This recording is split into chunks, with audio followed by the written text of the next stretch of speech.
Big boss season Telugu 8 ఓరి నా విషయాలు ఎవరికి తెలుగు రాదా ఏంది యష్మి ఏంది మరీ ఓవర్ యాక్షన్ ఎక్కువైపోయింది సర్లే. సో ఈరోజు మాట్లాడుకుంటే వచ్చారు. సో నాగార్జున గారు పుష్ప సో సాంగ్ తో డాన్స్ పర్ఫార్మెన్స్ చేశారు. మరి ఈ రోజు ఎపిసోడ్ ఎట్లా ఉంది? వచ్చారు గేమ్ ఎవరికి వాళ్ళు ఆడుకున్నారు, ఎవరు ఏదైనా సరే అంతా అయిపోయిన తర్వాత చివరికి ఏం జరిగింది ఏంది అంటే మరి ఈ రోజు ఎవరు ఎలిమినేట్ అయ్యారని చూస్తే చివరికి పృథ్వీ అండ్ యష్మి అందరూ red colour dress వేసుకున్నారండి.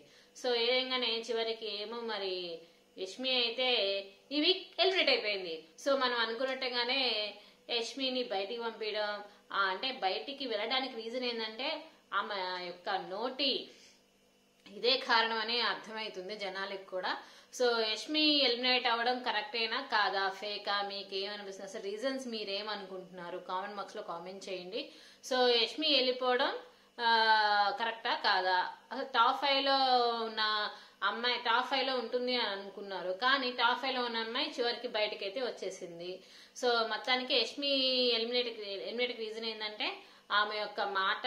So game అయితే ఆడింది కొన్నిటి పరంగా, అంటే ఇద్దరి మధ్య ఒక ఇదిలాగా అందరికి చేస్తూనే ఉంది, గొడవలు పెడుతూనే ఉంది. సో దాని వల్ల వెళ్ళిపోతుందని నాకు అనిపించింది. సో అంతేకాదు ఒక బిగ్ బాంబ్ అనమాట. రేపటి నామినేషన్స్ ఎట్లాగా ఉన్నాయో ఆ నామినేషన్స్ లో గౌతమ్ కి డైరెక్ట్ గా నామినేషన్ చేయడానికి ఆస్కారం ఛాన్స్ వచ్చింది. సో గౌతమ్ ని నామినేట్ చేసి యష్మి బయటకు వెళ్ళిపోతుంది. సో యష్మి ఎలిమినేట్ కరెక్టా కాదా మీరేమనుకుంటున్నారు కామెంట్ బాక్స్ లో కామెంట్ చేయండి. సో ఇంకా ఈరోజు ఇంతకన్నా ఏమీ చెప్పడానికి లేదు. సో సబ్స్క్రైబ్ చేసుకోండి, మన ఛానల్ లైక్ చేయండి, షేర్ చేయండి, బోలెన్ వీడియోస్ అప్డేట్స్ ఇస్తూనే ఉంటా. సో యష్మి వెళ్ళడం కరెక్టా కాదా, ఫేకా ఏమనుకుంటున్నారు?